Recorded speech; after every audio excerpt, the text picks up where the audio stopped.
We are back at Morning Line.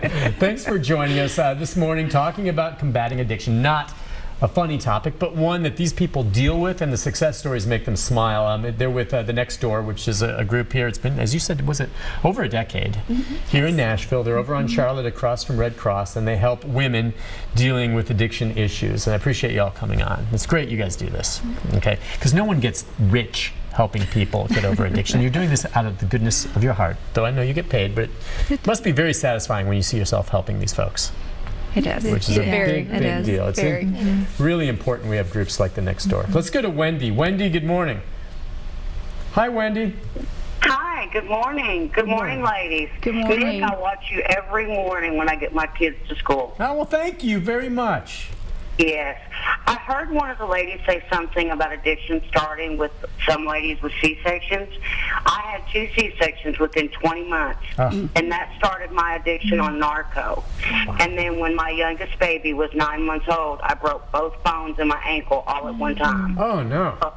I had to have leg surgery, and I have a rod and screws in my legs, and they started me out on Oxycontin, and then oxycodone, and then hydrocodone. And I tried to quit cold turkey, and I got very sick. So the doctor told me, no, you could have a seizure or a stroke. So he put me on just 5 milligrams to taper me off, and that didn't work.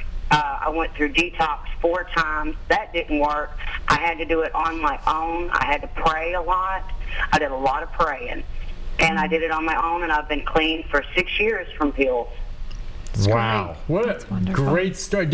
That's interesting. By the way, when the doctors put you on these pills, did they educate you at all about just the potential for addiction when they started you on some of these, or did you just kind of find out the hard way? I kind of found out the hard way. Yeah. Well, I'm so glad you're doing better. You went through a tough time. She brings up an interesting point. She went through it initially after childbirth. What about some of your patients when they get out and they've gone on and done well, but they need to go have another medical procedure that would require maybe some type of painkiller? What do you guys recommend for them, or how do they do this? Education. They know that they have the potential that it could cause a relapse, but you can't expect them to never be able to take a pain medication again. So we use, at least in some of the education classes that I've taught, is if you have narcotics, then you turn them over to somebody to hold you accountable. And you tell the doctor, you're honest with your physician, and say, I have problems with pain medication. You know, have him give you a limited supply. And then you turn the medication over to somebody you know is going to give you one when you're supposed to, and not, you know, 2 hours. That's so tough, though, because you hear more about alcoholics, and literally once they, you know, go through the program and they're clean, 1 drink and over the side. And so I think if the same thing is 1 pill, yes, you may have given your bottle to someone responsible to give you 1 a day, but you know as well as I do, you can hit the street and get some new ones if you want. And that's where, I mean, you're right. I mean, what, are they supposed to suffer with incredible pain if they have a procedure? No. Are there just, and you guys I know aren't doctors, but I mean, are there any other alternatives to some of these pain meds? I do wonder about that last caller. Pharmaceuticals maybe will have some other pain-killing, you know, substances that come out that would be an alternative for folks who have already become addicted to these. I think for some people that are protecting their recovery, they're willing to go with other medications that are a non-narcotic. Maybe not as strong, and maybe won't, but could dull it some. That's also where their support system comes in, of having people around them to sit with them, to encourage them, to like I say, if it is giving them their medication, but also being able to kind of, what are the other coping skills that they can use in that time, and instead of just trying to numb out real pain, the real physical pain that they're feeling. But they also, if they are protecting their recovery, they want to figure out those other alternatives so that they can maybe take 1 or 2 pain pills just to get through the initial pain from a procedure, and then they move on to something else. And then just maybe recognize they have to tough out some minor pain. Yes. Perhaps. Yeah. I mean, no one likes to feel pain, but sometimes, you know, the alternative is I'll fight through this till I heal up a bit and not take more pills. So what do you guys need now? I mean, do you guys have, I just want to throw out, I mean, you're a nonprofit. Do you have, you know, donations come in? What, you know, go ahead and pitch, or do you take donations, volunteers? I don't know if you use that. Do you hire? What are you looking for? What do you need? Well, we definitely hire. Donations, yes. Sally would love if we said, come and donate. Well, sure. Where do people go to do something like that? Do you have a website? We do have a website right now. It's thenextdoor.org. Nextdoor.org? Yes, we also have a luncheon coming up in October. It's a fundraiser? It's a fundraiser that people can buy seats to, and they get to hear success stories from actual clients, hear from staff. It's a very motivational, inspiring luncheon, so they can be a part of that. They can call our agency, or they can go on the nextdoor.org. Nextdoor.org. Find more information. Is there a number you want to give out, or I don't know if you have that off the top of your head? If not, we can get that later. But they can just call our main line. It's 615-251 8805. Is that also the number that people who are seeking help would call?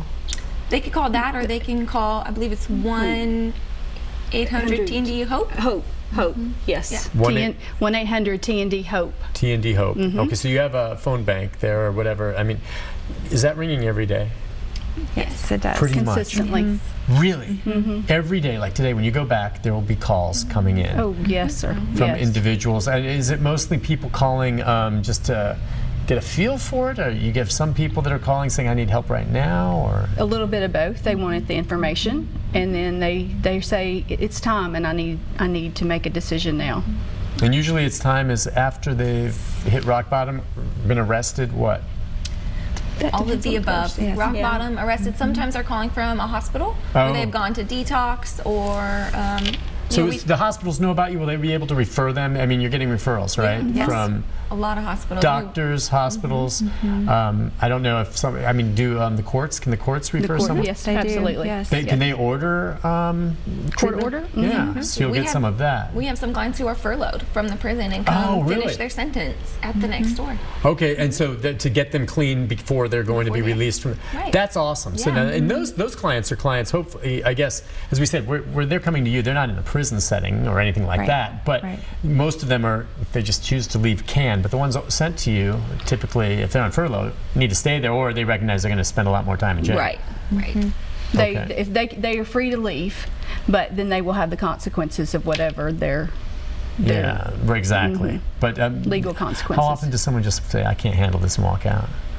More than we would like. Okay. Yes. Because this is hard. So I know. It's a very hard process. I would say that's much. Yeah, that doesn't surprise more than you would like. But I bet you there's a lot that are going through, and there's I can't handle this. But we get a lot that leave and then call us back and say, I'm ready now, and I wish I hadn't left, but I did, and now I'm ready. And then they come back. That's what we hope for. If you're going to leave, at least you know that you can always come back. Is there a rough number every year of how many women maybe you see? Just any approximate? I mean, are we talking a few hundred?